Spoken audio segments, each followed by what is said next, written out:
Alright, welcome back to day 3 of jQuery for absolute beginners, and today we're going to be taking a look at the animate method.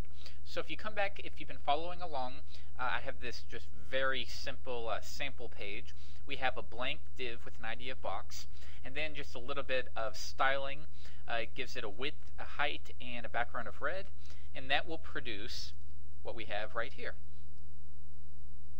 So what we want to do today is have a way that when the user clicks on this box, we want the box to slide to the right, maybe 400 pixels or so.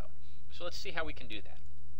I'm going to come back to my page, and you can either put this in an external file, which is preferred, or to keep it simple, I'm going to put it in the main page. And I'm going to do the standard document ready. If you're unfamiliar with this, I recommend you go back to day 1 and day 2. This is simply stating when the document's ready to be manipulated.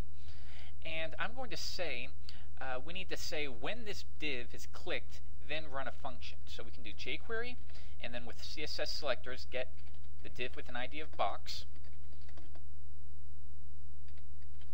And when it's clicked, run a function. So open parentheses, function.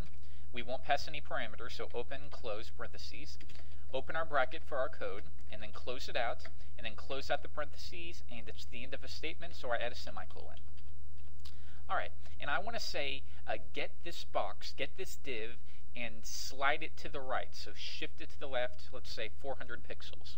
So I could just refer to it once again like so, get box, and then we would call .animate, which is the method we're going to be working with today. But you see how that's a little redundant? Get box, click is function, and then find the box again. No, you can refer to, it's a keyword that I'm sure you're familiar with, maybe with other programming languages, referred to as this. And this is referring to the event. So jQuery this.animate is saying get the div with an ID of box that was clicked. So maybe if we had something like this, get all anchor tags, and when they're clicked, run a function, this would refer to the anchor tag that was clicked. Alright, so this .animate, the way we're going to, as far as the syntax, we're going to do open parentheses, and then open bracket, close parentheses, end of a statement, add a semicolon. And we put in our properties here. So we'll have a property and a value, very similar to CSS, but the syntax is a little different. So we're going to put each in quotes. So in this instance, I want to move it to the left 300 pixels. So within quotes, I'm going to do left, and I'm going to separate the property from the value with the colon. So colon, and the value I'm going to say is 300 pixels. Now if I wanted to add one more property, which we'll do shortly, I would simply add a comma and then do another one. So I could do, top 100 pixels, like so. But we're not going to do that just now. So when the div with an ID of box is clicked, we're going to get this div that was clicked and animate it. And the animate's going to send it to the left 300 pixels. Let's see what we end up with there. Refresh the page. Alright, I'm going to click on the box, and you're going to see nothing happen. So I'm going to click it, and it doesn't move. So how come it's not moving? And the reason is it's bound by the same rules as CSS. If we were to bring this up here in our CSS and write left 300 pixels, it wouldn't adjust either. And the reason is we need to position it either absolutely or relatively. So I'm going to set the position to relative. And that will do it. Come back to my document, refresh the page, and now when I click on it, it's going to slide to the right. Click, and it slides to the right. That might be a little jagged because of the screencast, but I assure you it's a nice and fluid transition. So what if, just like with the slide down and the fade methods, I want to specify how long the animate should take? Well, after the bracket, I'm going to add a comma, and here I can pass in the speed. So if I wanted to take 4 seconds, I would type a comma space 4,000 milliseconds.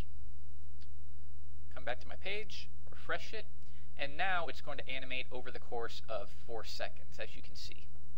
Now, there's one problem with this that you're going to definitely come across as you work with animate. Let's say we also, want to adjust the width as well. So I'm going to do width, colon, and I'm going to change it to 50 pixels. So my idea here is I want it to shift to the left 300 pixels, and when that is done, then the width should decrease to 50 pixels. Refresh the page, and that's not going to happen exactly like we think. I'm going to click it, and you see that, how it's adjusting to the right and adjusting its width at the same time.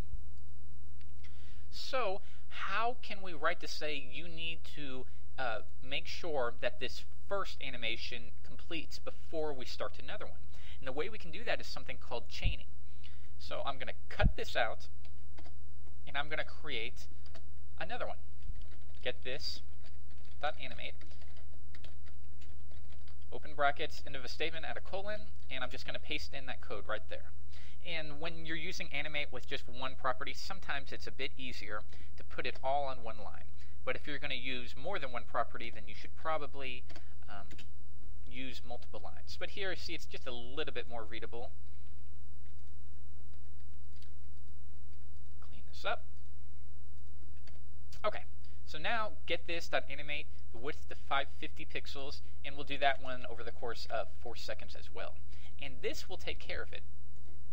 Now it will shift all the way to the right, and then the width will change to 50 pixels, as you can see. Alright, so that's been day 3. You took your first look at the animate method and chaining. We'll go much more into that over the course of the week, so I will see you on Tuesday or Wednesday for some of you. See ya, bye.